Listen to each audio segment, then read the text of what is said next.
indicadores.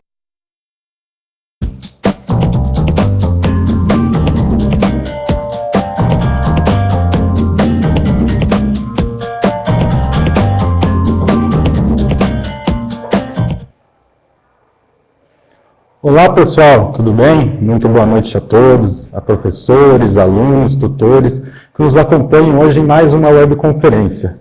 Hoje eu estou aqui com o professor Ernesto Giusti, da disciplina de Filosofia da Ciência, do curso de graduação em Ciências Biológicas.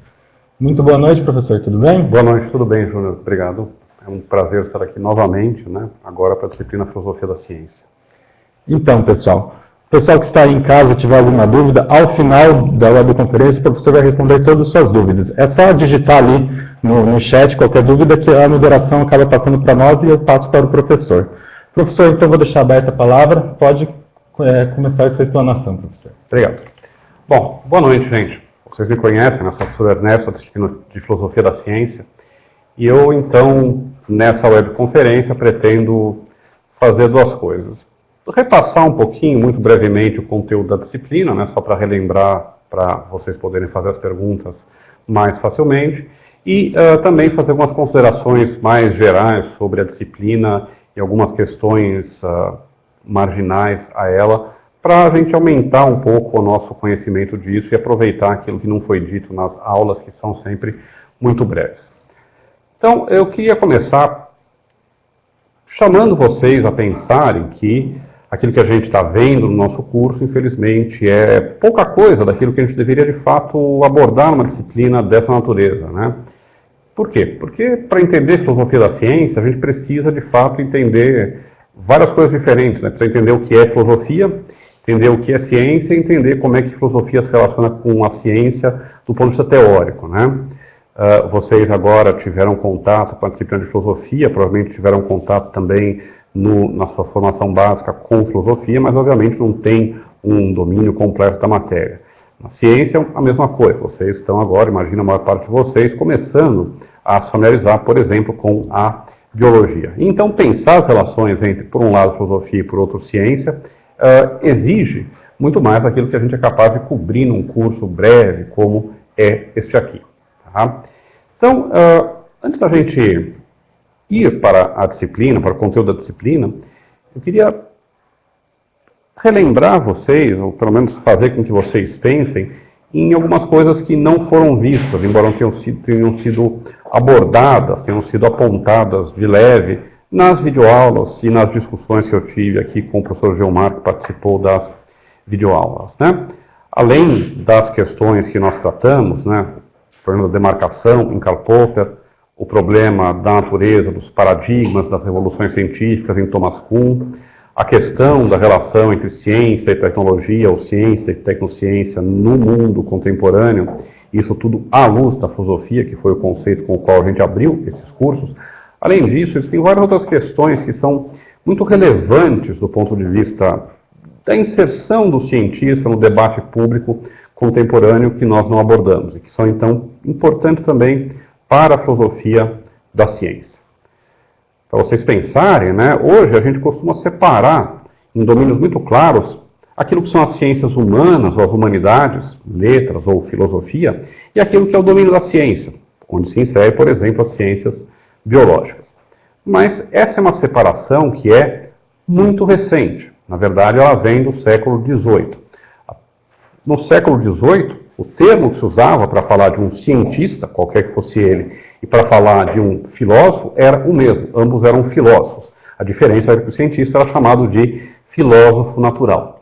Tanto que a palavra cientista só aparece no vocabulário mundial, no vocabulário da ciência, no século XIX, que é quando o cientista, como uma profissão, como uma identidade, se separa da filosofia.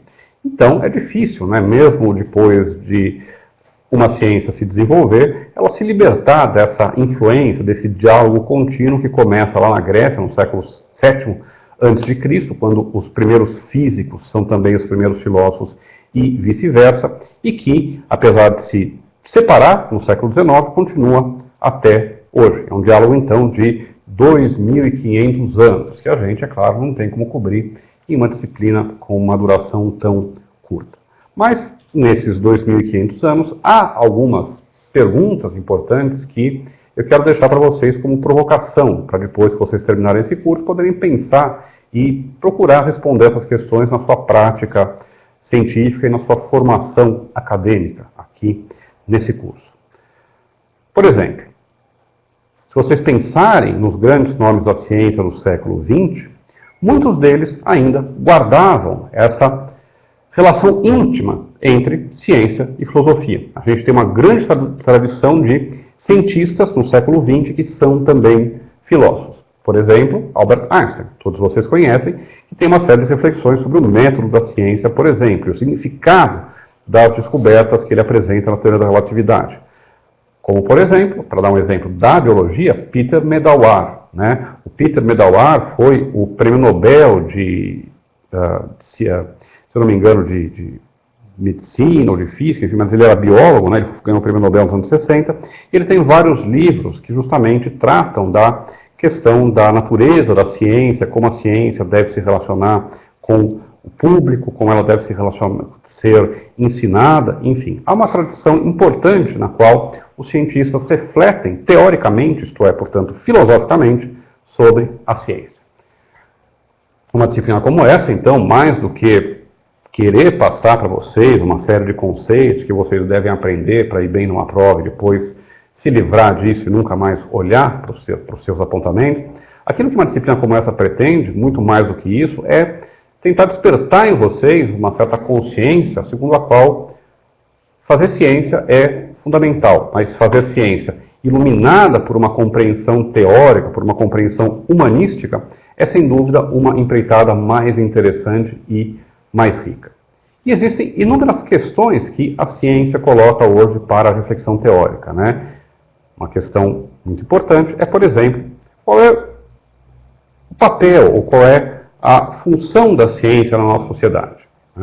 A ciência, por mais que a gente tente não perceba isso muitas vezes, é absolutamente onipresente. Onde quer que a gente vá, nós estamos rodeados de ciência, rodeados de tecnologia. O celular que a gente carrega no bolso tem mais conhecimento agregado, mais tecnologia agregada do que qualquer máquina construída pelos homens nos últimos 2.000 anos. Até o século XIX não há nada que possa concorrer com a tecnologia que a gente tem acesso hoje. Nossas vidas são regidas por índices, indicadores, estatísticas que são oriundos da investigação científica. Decisões políticas, decisões governamentais são tomadas com base em pareceres técnicos que são emitidos por cientistas. Quando você decide construir uma usina hidrelétrica, quando você decide investir em um tipo de energia e não em outro, quando você decide que tipo de modelo de sustentabilidade você pode adotar para um país ou para uma região, são considerações científicas que são trazidas ao primeiro plano. Mas, e esse é o ponto que eu acho importante vocês perceberem, essas considerações científicas, esses dados da ciência, eles só ganham um sentido real para nós na medida em que nós somos capazes de compreender como é que eles se inserem na nossa prática, na nossa cultura, na nossa sociedade. E a disciplina Filosofia da Ciência tentou oferecer um pouco essas questões para que vocês pensassem. Partindo, é claro, dos grandes nomes que marcaram a reflexão sobre esse campo no século XX, principalmente, embora eu tenha falado de algumas coisas que são mais recentes. Então, nós temos vários tipos de pergunta que vocês podem se fazer e que a gente sequer tocou nesse curso. Uma pergunta fundamental, por exemplo, para vocês que são biólogos, é se perguntar o que é uma lei da natureza. A ciência se expressa muitas vezes através de leis. E há aqui dois problemas. Um é a própria natureza da lei. O que é uma lei científica? Uma lei que relaciona a queda dos corpos com velocidade e aceleração e tempo. Ou, a segunda questão, em que medida as leis da biologia são da mesma natureza que aquelas que a gente encontra na física, que são absolutamente universais, necessárias, determinísticas. O tipo de lei que a gente encontra na biologia, quando eles existem, dificilmente é uma lei determinista, uma lei universal, uma lei necessária, como são as leis da física. Mesmo coisas que se chamam leis, por exemplo, as leis da genética mendeliana, que vocês conhecem, não são o mesmo tipo de lei que a gente encontra em outras disciplinas, né? Moléculas não podem escolher a não ser se combinar de certos modos, né? Corpos não podem escolher a não ser cair de um certo modo. Os organismos vivos obedecem a uma complexidade que é maior que essa e que é diferente dessa. Então, uma boa pergunta, uma pergunta fundamental, é saber qual é a natureza das leis científicas. Uma outra pergunta que é importante a gente se colocar, que eu deixo para vocês refletirem depois em casa, é se perguntar qual é o estatuto das entidades teóricas com as quais a ciência trabalha. O que eu quero dizer com esses palavrões, né? Simplesmente o seguinte, em ciência a gente trabalha muitas vezes com termos que designam coisas que não correspondem a nada observável na natureza.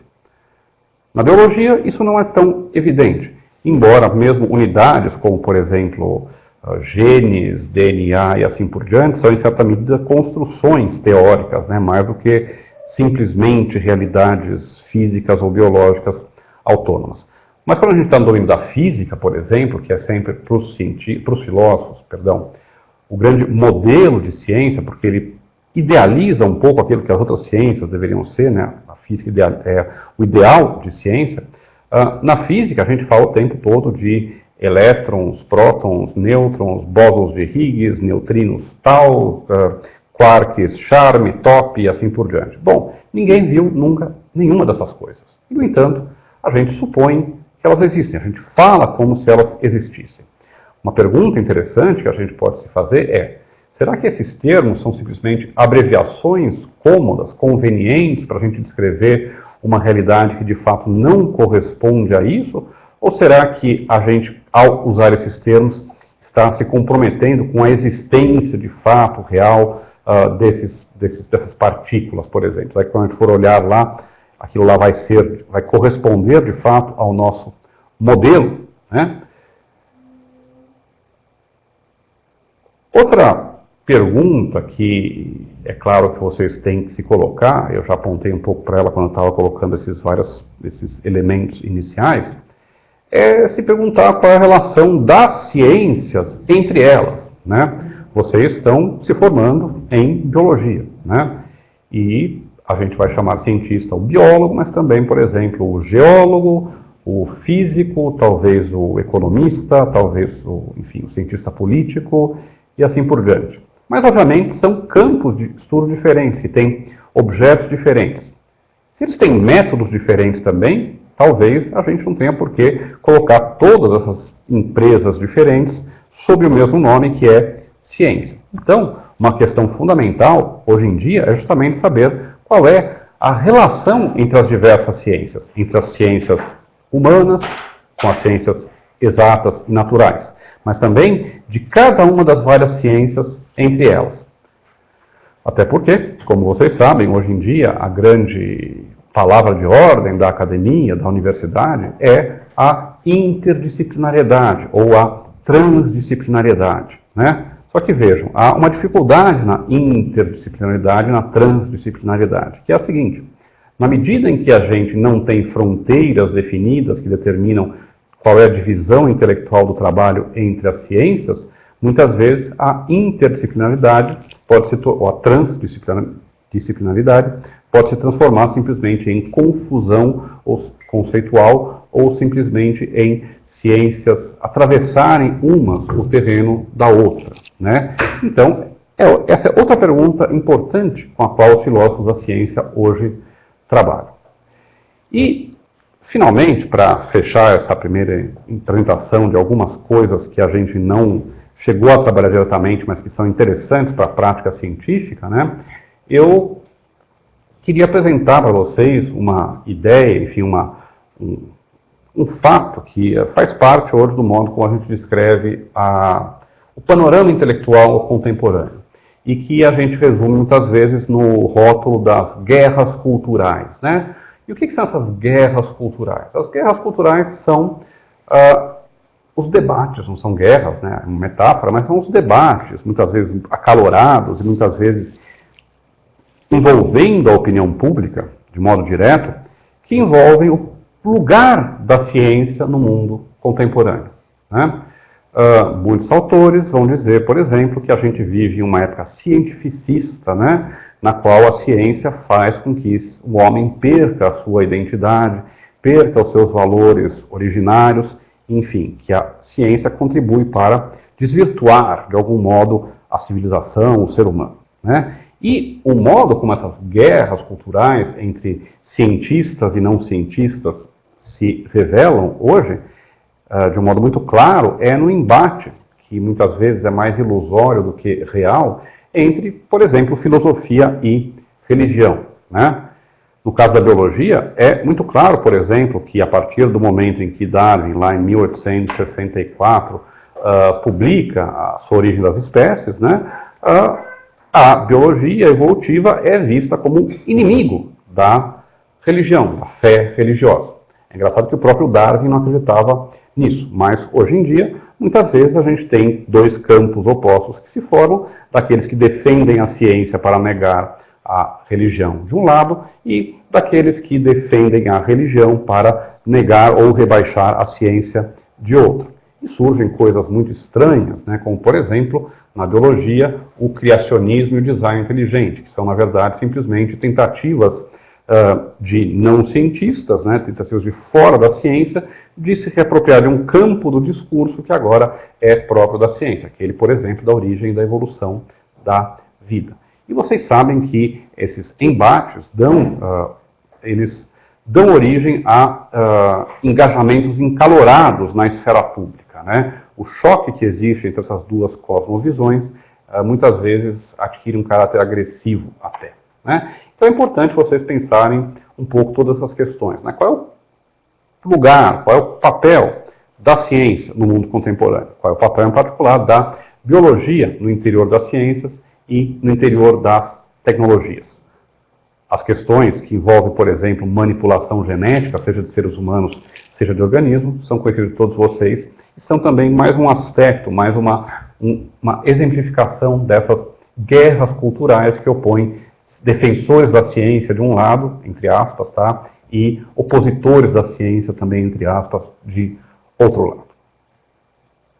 Tendo encerrado aqui essa primeira parte, eu vou passar rapidamente em revista, então, os tópicos que a gente abordou, até porque aquilo que sempre preocupa o aluno, né, não são as palavras que o professor tem a dizer, por mais bonitas que sejam, mas, normalmente, são questões de ordem prática, como a avaliação. Eu sei que, certamente, virão questões a respeito do conteúdo e como é que ele será cobrado nas avaliações. Então, vamos relembrar um pouquinho o conteúdo e o tipo de aprendizado que se espera de vocês em relação a esse conteúdo.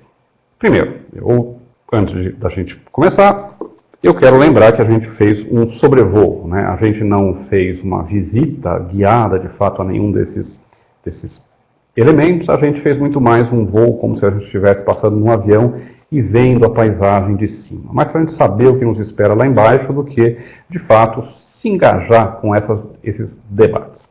Para começar, a gente, então, trabalhou a noção de filosofia. Eu tentei apresentar para vocês um pouco o que caracteriza a filosofia, o que distingue a filosofia, por exemplo, da ciência. Eu disse para vocês que a filosofia é um tipo de discurso e que tem como método, essencialmente, a argumentação, o apresentar razões através da linguagem, através de textos, através de palavras, né?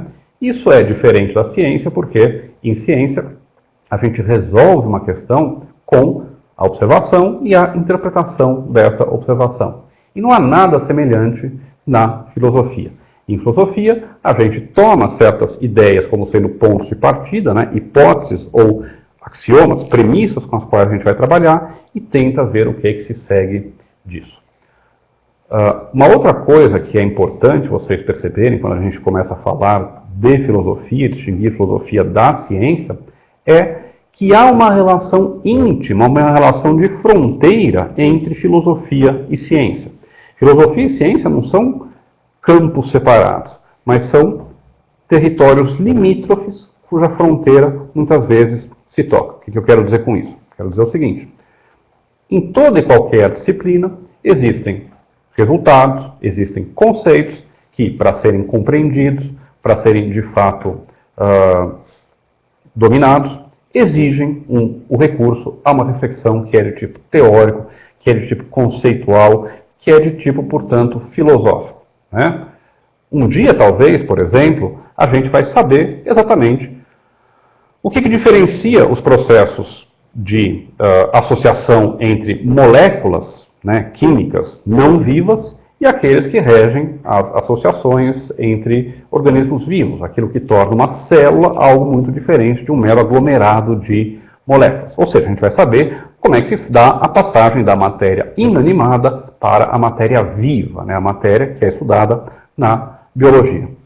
Hoje em dia não há nenhum tipo de resposta satisfatória para essa passagem. Há hipóteses, né? Mas quem pode tratar disso é a filosofia. Não a filosofia exclusivamente, não nós filósofos, né? Mas cientistas também que vão entrar para responder esse tipo de pergunta no domínio do conceitual, né? Por exemplo, eu recomendo a todos vocês que leiam, né, um famoso texto clássico de um dos maiores cientistas do século XX, que é o Erwin Schrödinger, que era químico, físico, né, foi ganhador do Prêmio Nobel, um dos fundadores da mecânica quântica, e o Erwin Schrödinger tem um livro que se chama O que é a Vida, né, que foi, aliás, traduzido, uma boa edição para a editora da Unesp em português.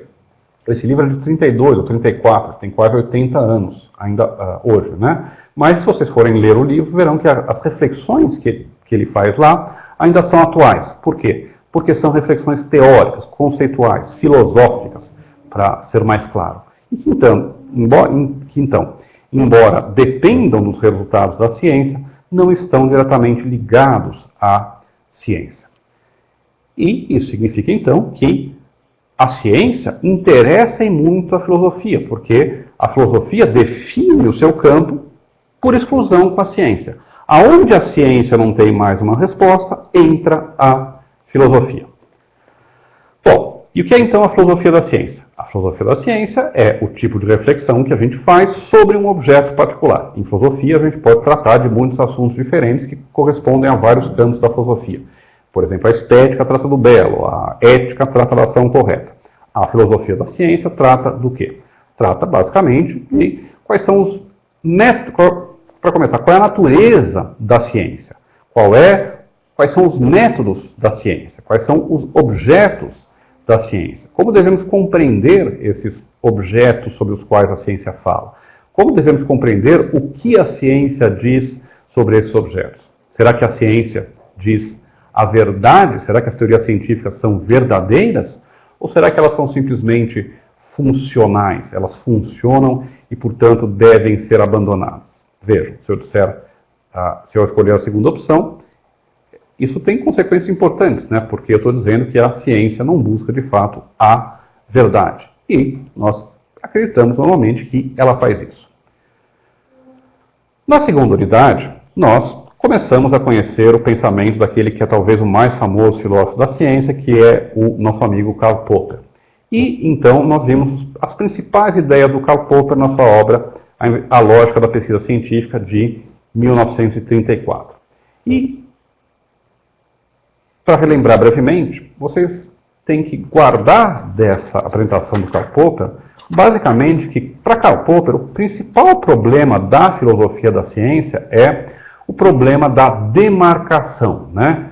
Da separação, de estabelecer uma fronteira entre o que é ciência e o que não é ciência, né? Não trivialmente, né, entre o que é, por exemplo, física e o que é literatura, mas de um modo um pouco mais sutil, entre aquilo que é ciência, boa ciência, e aquilo que parece ser ciência, ou pretende ser ciência, mas não é boa ciência, né? A questão é o que separa, por exemplo, a astronomia da astrologia. O que separa a biologia evolutiva do criacionismo, por exemplo, né? E a resposta do Popper, ela pode ser resumida em uma frase. A ciência, ou uma teoria científica, é falsificável. A diferença entre ciências e não ciências, ou entre ciências e pseudociências, é que em ciências a gente é capaz de fazer previsões. Dizer, olha, se eu tenho essa situação A no momento T1, no momento T2, a minha situação vai ser B, vai ser assim e assado. E, para Popper, a novidade, ou a grande sacada da ciência é que, quando eu mostro que uma previsão está errada, quando eu mostro que minha teoria prevê uma coisa que não se realiza, essa teoria se torna falsa. A ideia central do Popper é que as teorias científicas nunca são, então, confirmadas. Eu nunca posso ter certeza absoluta que uma teoria científica é verdadeira. Mas eu posso sempre, quando eu tenho uma falsificação, ter certeza que uma teoria científica é falsa e procurar uma resposta alternativa. E é isso, para ele, que move o progresso da ciência. Na terceira unidade, nós passamos a um autor que se contrapõe, em muitos aspectos, ao Karl Popper. Até por negar que o principal problema da filosofia da ciência seja o problema da demarcação. Por quê? Porque para ele, para o Thomas Kuhn, que é o nosso segundo autor, a separação absoluta entre ciência e não ciência é impossível. O que caracteriza a ciência é muito mais trabalhar com certos paradigmas, isto é, com modelos, obras exemplares, com uma comunidade que segue certas regras e certos rituais, do que, de fato, você dizer que a ciência busca a verdade ou produz a verdade. Para Thomas Kuhn, a ciência é um fenômeno cultural, é um fenômeno que, então, deve ser compreendido não só no seu aspecto lógico, como queria o Karl Popper, mas como algo que se insere em um contexto econômico, político, social, cultural, religioso, econômico e assim por diante. Cientistas não são simplesmente pessoas que fazem previsões ou falseiam essas previsões. Cientistas têm interesses, crenças, têm coisas a ganhar e a perder com as suas descobertas, e isso tudo altera como a ciência funciona. A ideia básica do Thomas Kuhn, vocês se lembram, é que a ciência funciona de modo normal, isto é, de modo sem sobressaltos, quando há uma comunidade trabalhando com um certo paradigma. E, em um certo momento, começam a aparecer anomalias, coisas estranhas dentro desse paradigma. Uma observação que não bate, um conceito que não explica mais o que eu estou vendo. E o que acontece? A ciência de normal passa a ser chamada ciência de crise, ou ciência em crise. Né? Por que ciência em crise? Porque ela tem que ser refeita para que a gente possa, então, adequar a ciência a essas anomalias. Quando a situação fica insustentável, isto é, quando a tensão entre ciência normal e ciência de crise chega a um ponto de ruptura, o que a gente tem é o que o Thomas Kuhn chama de uma revolução científica. Não é simplesmente que eu vou avançar um pouquinho na minha teoria, é que eu vou abandonar, romper com o modelo anterior e passar a fazer a ciência de outro modo. Quando eu tenho Darwin que chega, eu rompo com o modelo fixista anterior ou com o modelo lamarckista anterior. Quando eu tenho o sequenciamento do genoma humano, obviamente, isso causa uma revolução dentro do campo da biologia. E eu tenho que, então, rever, adaptar o meu paradigma a esse outro momento. E é isso que causa o progresso da ciência. E não simplesmente uma aproximação progressiva da verdade, como é no Popper. Finalmente, na quarta unidade, nós pensamos um pouco, foi uma entrevista, sobre as relações entre tecnologia e ciência, ou entre ciência e tecnociência. Por quê? Porque a ciência, o modo como as pessoas na rua, as pessoas em casa, conhecem a ciência, não é o mesmo modo pelo qual vocês, o cientista, conhece a ciência e pratica a ciência no laboratório. Nós na rua, nós em casa, temos contato com a ciência, basicamente na forma de tecnologia. A gente não conhece biologia, não conhece engenharia genética, mas a gente sabe muito bem que as Monsanto ou outras multinacionais fazem milho geneticamente modificado para isso ou aquilo, para não ser vulnerável às pragas, para render mais e assim por diante. A gente não sabe como, não conhece ou sabe aplicar matematicamente as leis do movimento do Newton, mas todos nós usamos um GPS no nosso carro, no nosso celular, para dizer para nós aonde a gente vai. Então a questão que surge é, será que a tecnologia, por ser tão onipresente em nossa vida, ela é, de fato, uma coisa a ser temida, como é propalado muitas vezes na imprensa, na sociedade? E a resposta, né, como quase todas as respostas filosóficas são, é muito simples, depende. Em certos casos sim, em certos casos não. Né? Se eu uso a engenharia genética para construir robôs assassinos, né, é claro que isso não é uma boa aplicação da ciência. Se eu uso meu conhecimento em genética para produzir alimentos mais baratos, isso talvez seja uma coisa boa. Quando eu uso meu conhecimento em ciência para produzir vacinas, para aumentar para produzir saneamento básico, obviamente isto é uma coisa boa. Né? Então nós temos que evitar essas dicotomias, esses dualismos, esse pensamento binário, no qual parece que hoje em dia todas as questões são reduzidas. Né? Uma coisa que a gente tem que aprender quando faz filosofia, quando faz reflexão teórica, né? E é uma coisa que eu também deixo para vocês como conselho, né? É de graça, podem usar ou não, é que muitas vezes todas as questões são muito mais complicadas e muito mais complexas do que elas parecem. Elas não opõem um lado ao outro, não é como parece ser, se a gente olha as discussões na imprensa, na internet, no Facebook, né, um fla-flu ideológico, né, um Palmeiras e Corinthians ideológico. Né? Entre os dois extremos há sempre infinitos tons de cinza, porque essas questões são complexas, são difíceis e não podem ser respondidas de modo ligeiro, de modo apressado. Tá? Bom, gente, era mais ou menos isso que eu tinha a dizer para vocês. Eu não quero usar todo o tempo da webconferência para falar. Eu agora abro então para discussão para que a gente possa ter um debate. Né? Como a gente trabalha com ensino à distância, é sempre bom ter esse momento no qual eu posso conversar diretamente com vocês, com os tutores, né? E não só ter justamente a relação à distância com vocês. Então é isso. Obrigado. Obrigado, professor. Então, pessoal, está aberto aí para quem quiser mandar perguntas. É um momento importante esse da webconferência, um diálogo direto com o professor. Qualquer dúvida, qualquer comentário que vocês tenham a fazer, é só colocar ali no nosso chat que a gente já recebe aqui. Enquanto não chega nenhuma pergunta, professor, eu separei alguma coisinha aqui que é para iniciar esse momento de questionamento. Perdão.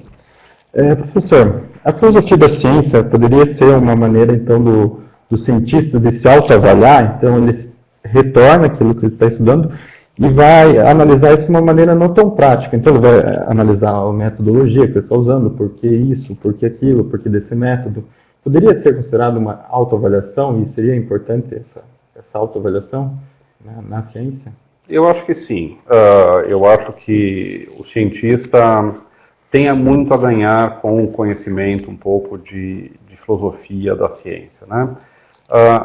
Muitos cientistas vão dizer que não, né? Que a prática científica é totalmente separada da reflexão teórica, da reflexão metodológica, mas provavelmente isso não é verdade. Né? A filosofia, ela nasce lá na Grécia Antiga, e todos vocês conhecem a figura do Sócrates. Né? Sócrates é o grande pensador que inaugura a filosofia tal como a gente a conhece.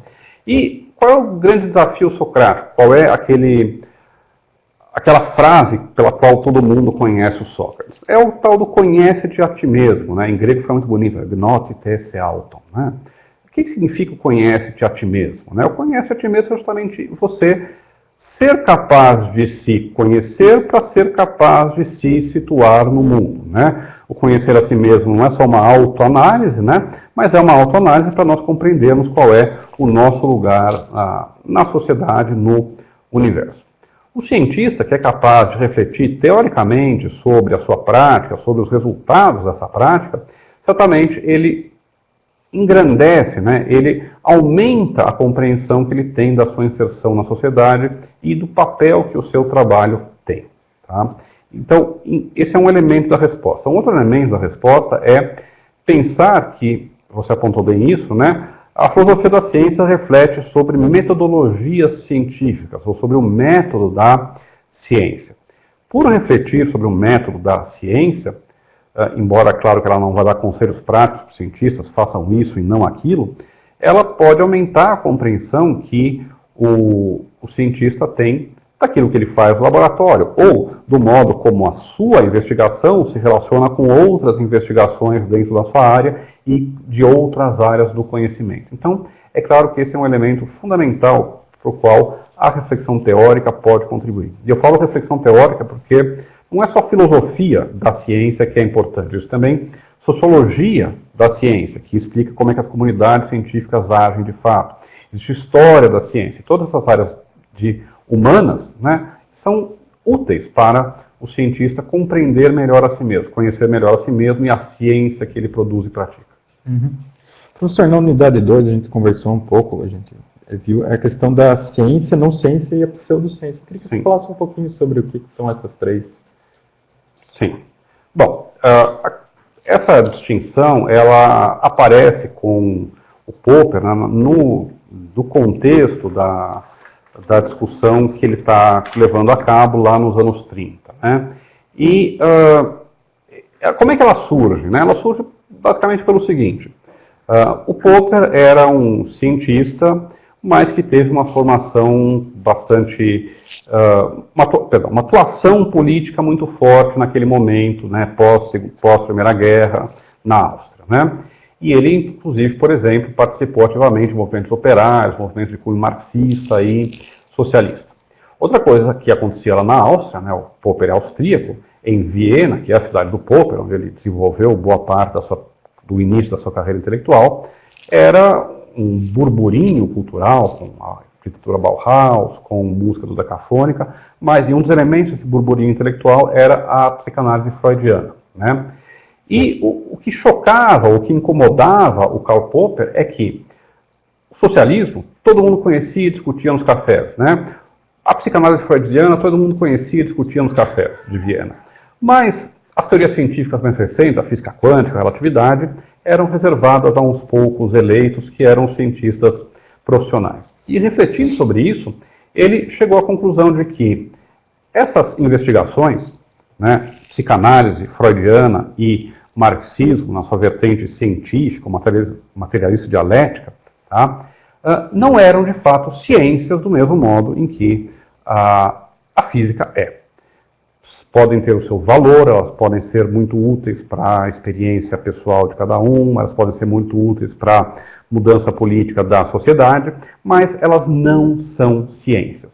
E o ponto que incomodava o Popper é que elas se apresentavam como ciências. Né? O materialismo dialético, histórico-dialético, é materialismo científico. Né? A psicanálise freudiana é feita por um médico, ela pretende ser uma ciência. Né? E para o Popper isso incomodava muito ele. Né? Então, com o critério de demarcação, com a ideia de falsificabilidade, ele propôs um critério para separar esses âmbitos. Né? Psicanálise é interessante, mas não é capaz de fazer previsões.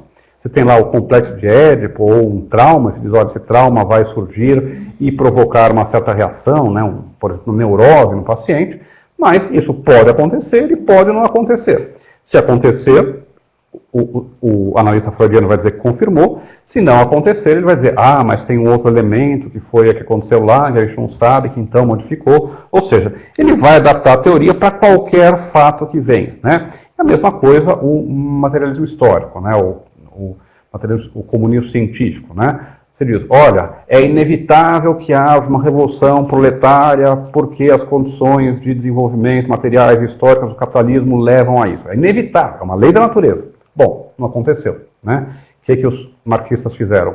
Disseram, bom, então provavelmente a minha teoria não é uma ciência. Não, eles disseram, não, mas na verdade é porque é um elemento novo, assim, assado, eles adaptam a teoria. Em ciência você não pode fazer isso. Ciência, você tem a teoria, se ela deu errado, bom, você tem que procurar outra teoria e dizer, bom, essa fica para a história. Né? E, bom, é claro que há coisas que não são científicas. Né? Fazer literatura não é científico, pensar no que eu vou jantar não é científico, isso é a não ciência. Né? Mas há muitos domínios onde hoje é muito pouco claro se eu estou no domínio da ciência ou não. Muitos vão dizer, por exemplo, que a parapsicologia, né, o estudo dos fenômenos psíquicos, né, mover objetos à distância, prever o futuro, adivinhar que carta alguém está me apresentando, são passíveis de investigação científica, né, e dão resultados positivos. Né. Só que, de fato, se a gente colocar esses fenômenos paranormais No modelo de previsão, observação, confirmação da ciência clássica, a gente vê que esses fenômenos não correspondem a nada de observável, ou seja, que não existe paranormalidade, por exemplo. Mas os defensores de fenômenos desse tipo vão continuar a negar que a ciência possa simplesmente dizer que esse campo não existe. Por quê? E não com um discurso, estou fazendo outra coisa. Não, com um discurso da ciência. A gente precisa formar laboratórios e assim por diante, né? E a questão hoje é muito mais você fazer esse ajuste fino, né? Por que certas coisas são ciências, certas coisas não, que se apresentam como ciência são pseudociências? Pseudo em grego significa imagem, aquilo que aparece, né? Uma pseudociência é uma coisa que parece ciência, mas não é ciência. Para deixar uma provocação para todo mundo, porque é uma coisa que todo mundo pratica e confia, né? Quase nenhum cientista vai dizer que a homeopatia é uma forma científica de medicina, né? Você não tem nenhuma comprovação, e já foram feitos milhares de estudos de que a homeopatia funcione melhor que um placebo. E, no entanto, todos os homeopatas hoje vão garantir que a homeopatia é eficaz e ela sim, tem um método científico. Então, hoje a gente tem essa discussão que está na ordem do dia. Por quê? Porque essas coisas têm uma influência tremenda na sociedade. As pessoas gastam dinheiro com essas coisas. As pessoas deixam de procurar medicina convencional, alopática, para ir procurar medicina alternativas, homeopáticas e assim por diante. Então, essa é uma discussão que não é só teórica, ela é prática também, porque as pessoas podem ser prejudicadas, elas podem sofrer dano por causa da crença em pseudociências. Uhum. Professor, agora voltando um pouco mais na unidade 3 ali, quando a gente vai falar do Kuhn, ele fala muito sobre o paradigma. A gente pode colocar que o paradigma é um requisito para o progresso da ciência, a existência de um paradigma é um requisito, já que se tem que partir de um paradigma para se evoluir na ciência e depois retirar esse paradigma? Sim, é claro que quando a gente explica as coisas em uma sala de aula, a gente simplifica bastante, né, para fins didáticos, né? O livro do Thomas Kuhn, que se chama Estrutura da Revolução Científica, onde ele apresenta essas ideias, foi depois complementado por ele por uma série de estudos de caso, ele é historiador da ciência, né, em que ele examinava algumas revoluções científicas concretas, né, por exemplo, a Revolução Científica do século XVII, a teoria do corpo negro na física do século XX e assim por diante, né. E para ele, de fato, a formação, o paradigma não é uma coisa monolítica, dada, né? O paradigma se forma na própria prática científica, né? Então, é claro que quando a ciência começa, você começa sem paradigma, e a partir de um certo momento, esse paradigma se forma, né? Só que o paradigma, é claro que ele tem momentos em que ele é mais forte, mais coeso, mais unitário, e momentos em que ele é mais esgarçado, mais frágil, né? E muitas vezes, o que pode acontecer simplesmente é que não tanto o paradigma anterior é substituído por outro, mas que ele já tinha sido abandonado, mesmo que inconscientemente, e outro vai se construindo no lugar, né? Ele introduz matizes nessa história, né? Não são revoluções científicas. Revoluções científicas não são como revoluções políticas, né? Nas quais alguém pode, de um dia para o outro, mudar a ordem do Estado, né? Revoluções científicas são processos que acontecem no tempo, né? Então, é claro que uma revolução científica se ergue sobre um paradigma, mas não é um processo em que simplesmente eu tenho monoliticamente um paradigma e eu destruo esse paradigma e coloco outro no lugar, né? Mas, historicamente, para que haja mudança na ciência, é sempre uma passagem de um modelo para outro. Uhum. A Adriana ela pergunta qual que é a principal diferença entre o Popper e o Kuhn? Tem várias diferenças, tá? Para tentar dizer a principal, um bom candidato seria você dizer, olha, para Karl Popper, o principal problema é o que separa ciência de não ciência. Enquanto para Kuhn, a principal pergunta é o que faz com que as pessoas aceitem um certo tipo de conhecimento como sendo chamado ciência, tá? Tenta entender um pouco a diferença que há entre essas duas coisas, né? O Popper está querendo saber qual é a estrutura lógica da ciência, qual é a estrutura lógica que toda teoria científica deve obedecer. É uma investigação que a gente chama em filosofia, tá? A priori, ou seja, que ela é, de certa forma, independente da experiência. Ela dá uma resposta que é universal, necessária e que nunca vai se alterar. Quando o Popper define a ciência como sendo aquilo que é falsificável, essa é a resposta definitiva e pronto. O Thomas Kuhn, ao contrário, ele tem uma visão muito mais histórica da ciência. Ele quer saber não o que é a ciência, mas ele quer saber o que nós, seres humanos, uma sociedade concreta, em um certo local no espaço, em um certo momento no tempo, consideramos ciência. Ou seja, o que faz com que a gente possa entrar em um acordo sobre chamar isso de ciência e não chamar aquilo de ciência. E a resposta do Thomas Kuhn, obviamente, é muito relativista, tá? Popper tem uma resposta que é, digamos assim, realista. Ele fala, a ciência é isso.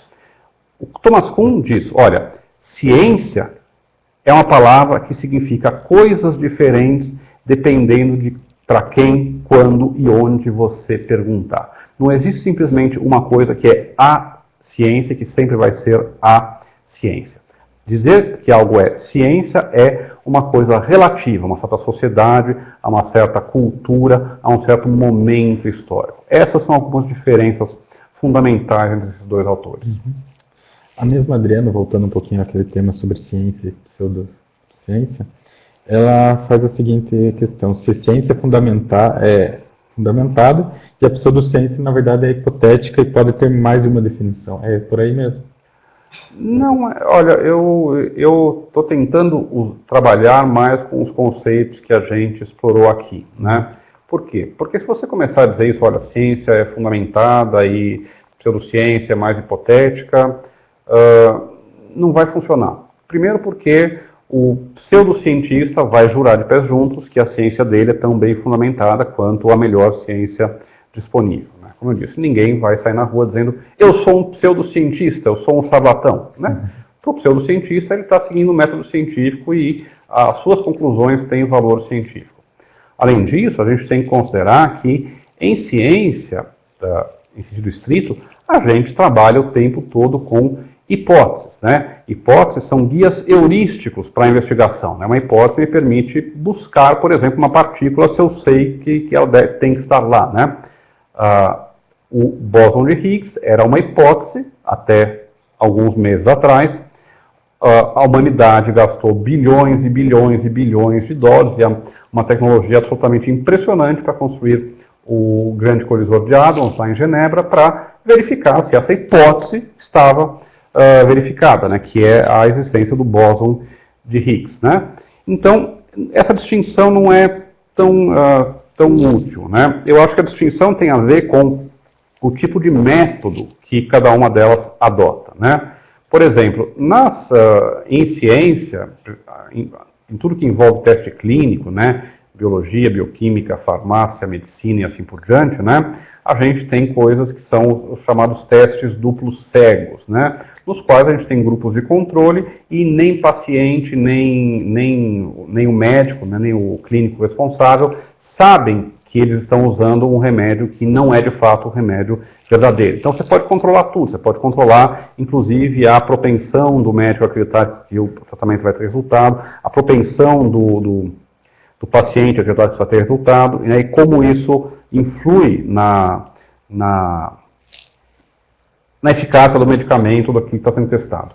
E nas pesquisas das pseudociências, normalmente isso não é feito. Né? Não existe revisão cega por pares, não existe grupos de controles que são duplos cegos, não existe uma ampla discussão e divulgação das pesquisas, né, são publicados em lugares obscuros, não existe uma reprodutividade, uma repetibilidade das pesquisas. Né? Muitas vezes tem pesquisas que chegam eu provei que existe, que a homeopatia é eficaz, eu provei que existe telecinese, né, mover os corpos com a mente. E ninguém mais consegue reproduzir essa pesquisa. Né? Então, na verdade, a diferença entre esses dois entre ciência e pseudociência passa mais por essas distinções do que simplesmente por ser fundamentada e por ser hipotética. Tá? Acho que tem que pensar um pouco mais a partir disso. E pense também, pense a partir dos autores que a gente leu. Né?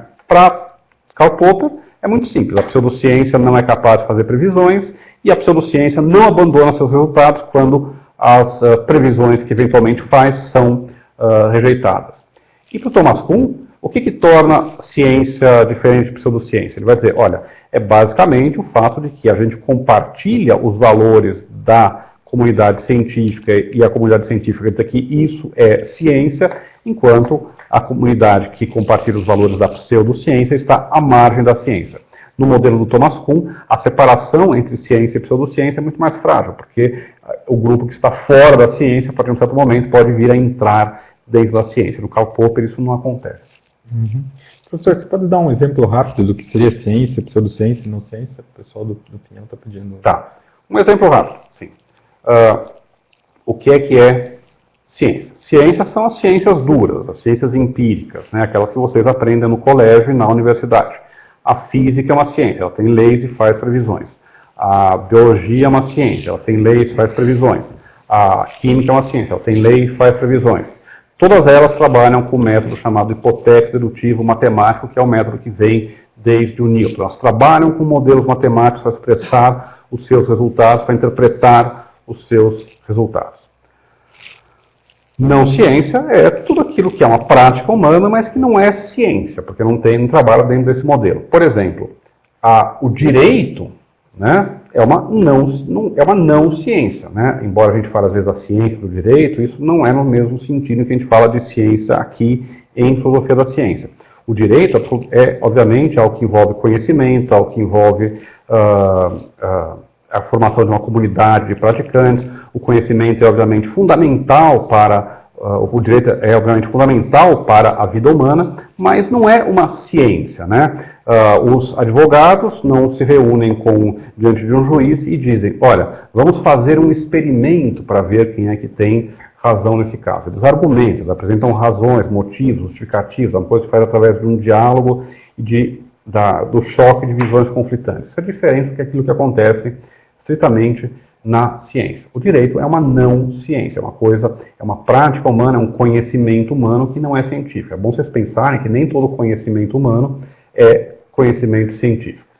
E, finalmente, a pseudociência é aquela ciência que pretende passar por ciência, porque ela imita, às vezes, o método ou o jeitão da ciência, mas que não é, de fato, ciência. E aqui um grande exemplo é a distinção entre astronomia e astrologia, né? O que é astronomia? É você estudar o movimento dos corpos celestes. Você olha lá para a Lua, para as estrelas, você sabe onde é que elas vão estar, qual é a sua órbita, a sua velocidade, quando é que elas têm uma recessão na sua órbita, você sabe prever, olha, hoje vai ter chuva de meteoros lá no Nordeste, vai acontecer hoje à noite, não amanhã, né?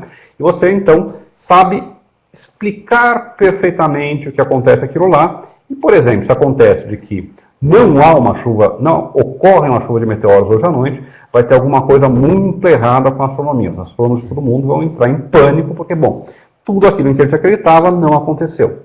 Só que acontece que, dia após dia, semana após semana, década após década, as previsões da astronomia são confirmadas em um grau de precisão que é absolutamente espantoso. Comparem isso com a astrologia, né? A astrologia, ela se apresenta como uma ciência, né? Um astrólogo, ele detém um conhecimento, ele sabe lá os signos do zodíaco, a história cultural babilônica que está por trás disso, ele sabe fazer um mapa astral, isso é difícil, exige técnica e conhecimento. Mas imagina aquilo que um mapa astral, um horóscopo de jornal vai te dizer. Hoje você terá sorte no amor. Aí você, todo contente, vai para casa e fala, oba. Aí você chega em casa e a sua mulher, você vê tua mala na sala e tua mulher foi embora, né? Falou, vou morar com o Ricardão, né? Não quero mais ver você, né? Bom, o que o astrólogo teria que fazer se ele fosse um cientista? Ele teria que falar, bom, acabou a minha ciência, agora vai para o saco, eu tenho que inventar um outro método científico, um outro tipo de investigação para descobrir, para me aproximar da verdade. O que o astrólogo vai fazer? Ele vai dizer, não, mas isso confirma a minha previsão. Você estava numa relação que era infeliz, e agora que você está sozinho, né, comendo pizza de cueca na sua sala, né, e vendo corujão, você é muito mais feliz, porque você está aberto a um novo amor, né? Nunca algum astrólogo vai dizer que o fato de uma previsão que ele tinha não ter se realizado vai invalidar a ciência dele, que é o que tem que acontecer e acontece de fato na ciência. Tá?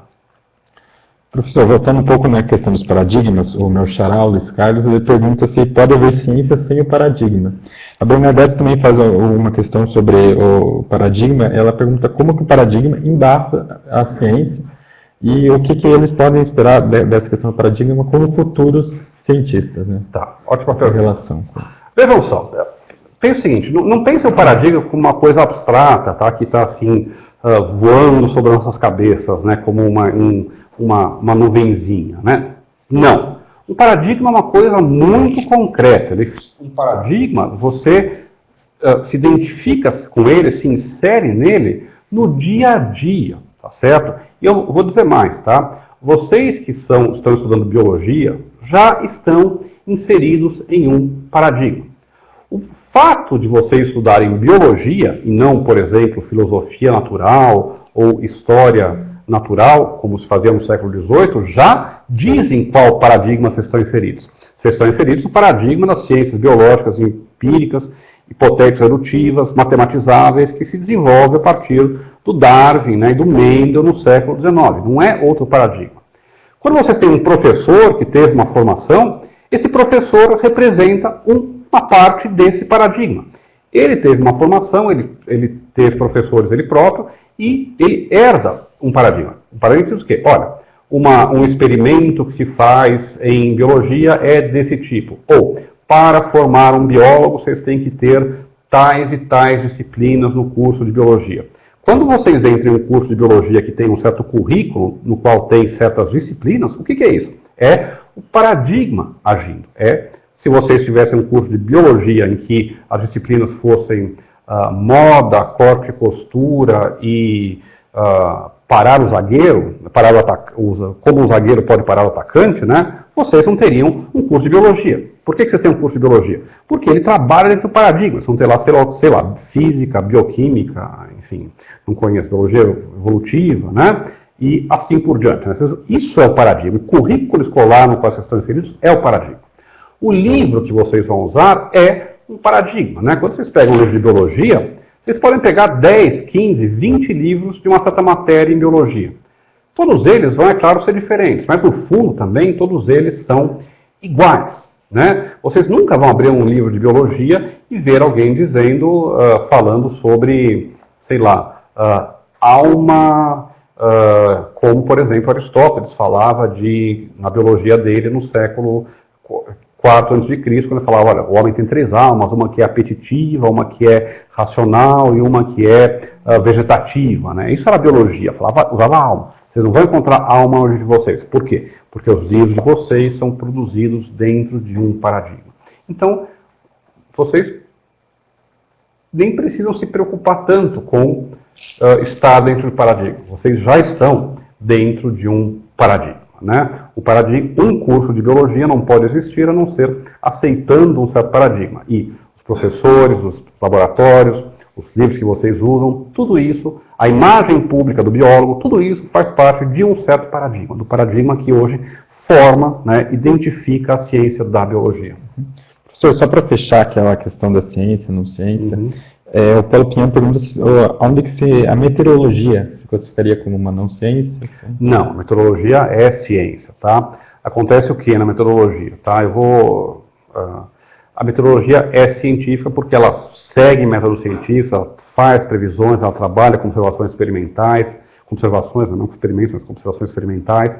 Ela segue todo o script para ser uma ciência. Então, provavelmente quando você fala, olha, a meteorologia não é uma ciência porque as previsões que ela faz dão errado, né?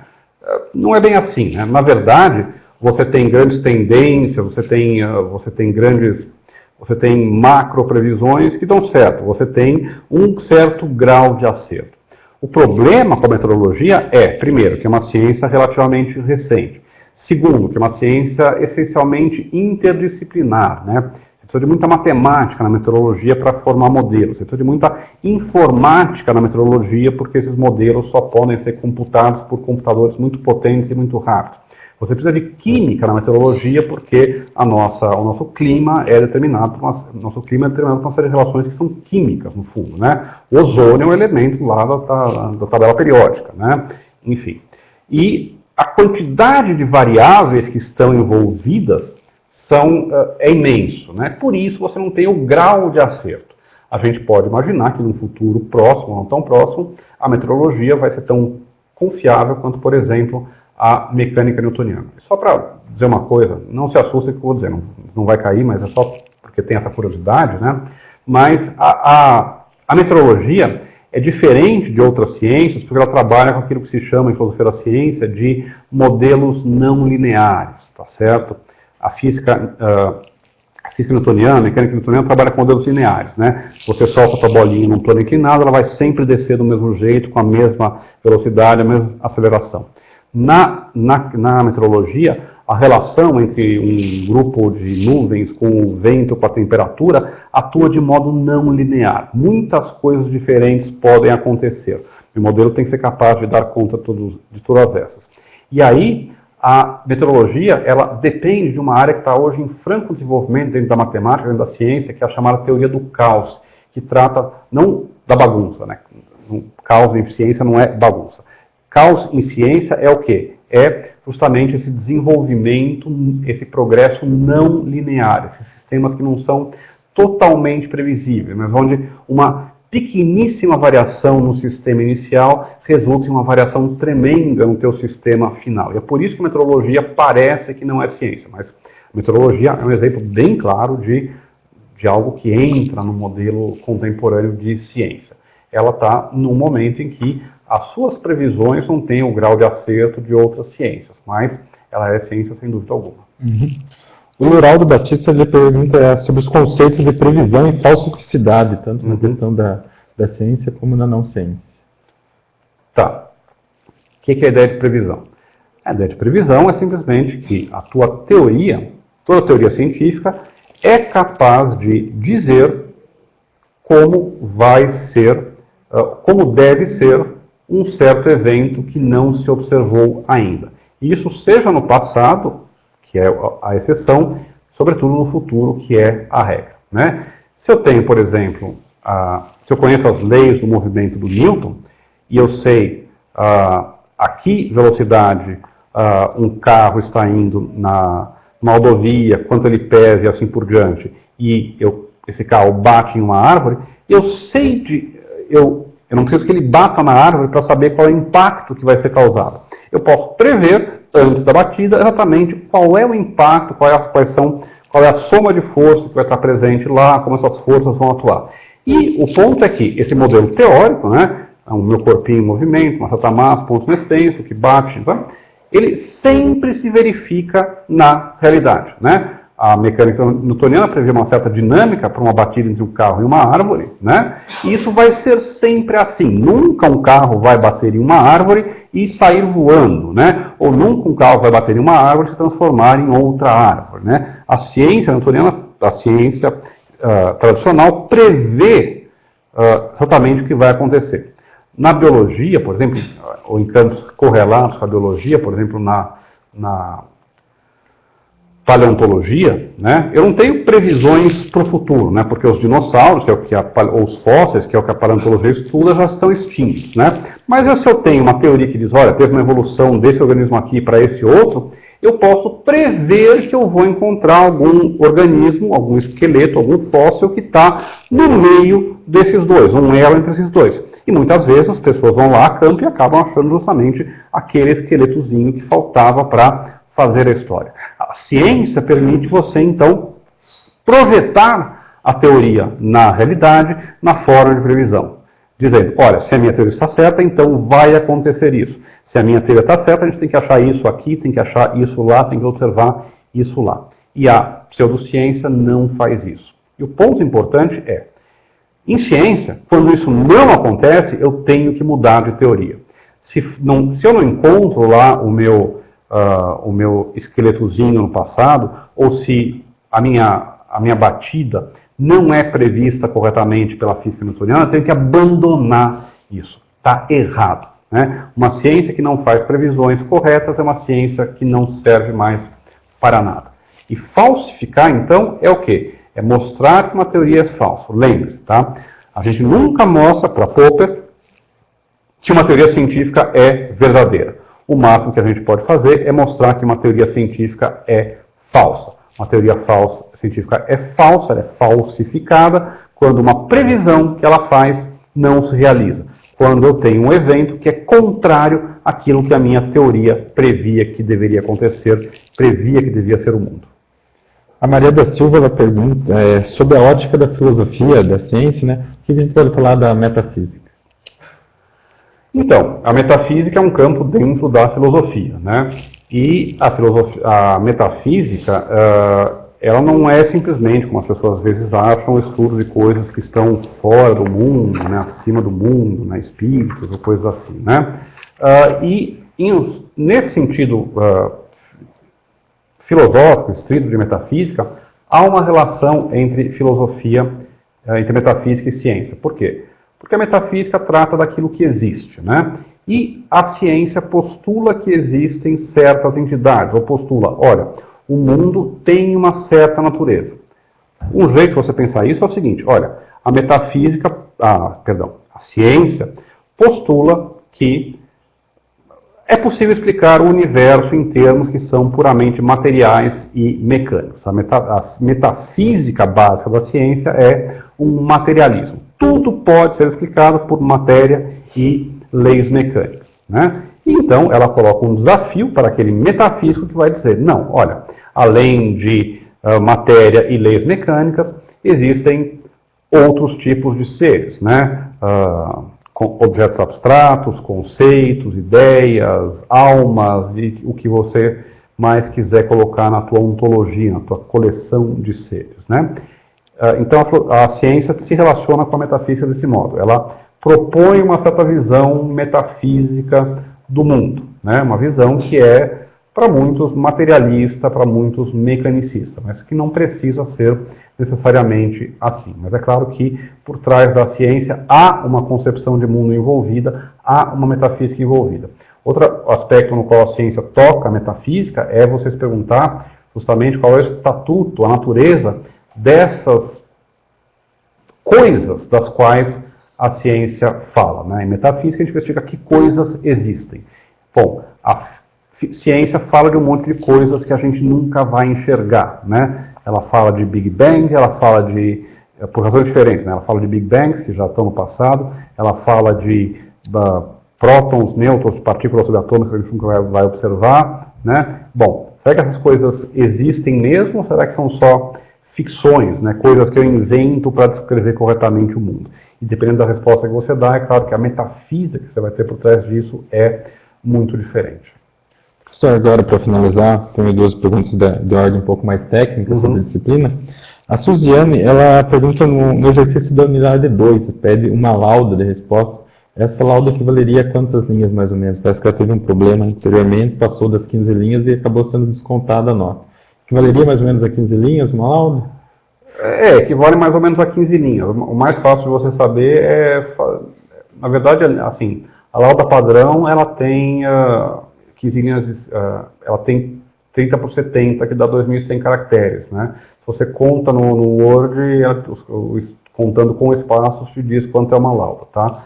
Mas a orientação que eu dou é sempre uma orientação. Inclusive, já falei isso, eu tive uma conferência com os tutores, os que estiverem ouvindo, eu repito aqui, tá? Isso são indicativos, né? Se você escrever mais, menos, isso não é importante, não é para descontar notas. Se você escrever uma linha, é claro que não é suficiente. Se você escrever 3 páginas, é claro que é demais, né? Mas um pouco mais, um pouco menos, não precisa se preocupar, não é o ponto. É só uma orientação e não uma regra que tem que ser seguida a ferro e fogo. A Patrícia Kozowska pergunta da avaliação. Como é que vai ser a avaliação? Se vai estar mais ligado com os trabalhos das unidades ou mais com as questões do vídeo? A avaliação ela vai ser... Os trabalhos das unidades foram abertos, né, foram exercícios nos quais vocês podiam, digamos assim, exercer um pouco mais apresentar a compreensão que vocês tiveram das unidades, né, fazer vocês escrever um pouco, né, a prova, a avaliação de que vale 60%, até para facilitar a vida de vocês e dos corretores, ela é fechada, são questões objetivas, né? E são questões objetivas que dizem respeito, basicamente, a essas 4 unidades, né? Então, questões que dizem respeito aos principais conceitos, né? Por exemplo, questões que te pedem qual é o principal conceito utilizado pelo Popper para explicar o que é ciência, que é o conceito de falsificação. Questões que te perguntam, bom, o que é que Kuhn entende por paradigma, ou o que está incluído num paradigma para o Kuhn. Questões que perguntam, por exemplo, bom, o que vem antes? Como é que se dá a passagem de ciência normal à crise, a ciência de crise? E aí você tem quatro opções e tem que escolher aquela que parece mais correta. Se você entendeu os principais conceitos aqui, paradigma, revolução científica, ciência normal, ciência de crise, para o Thomas Kuhn, né?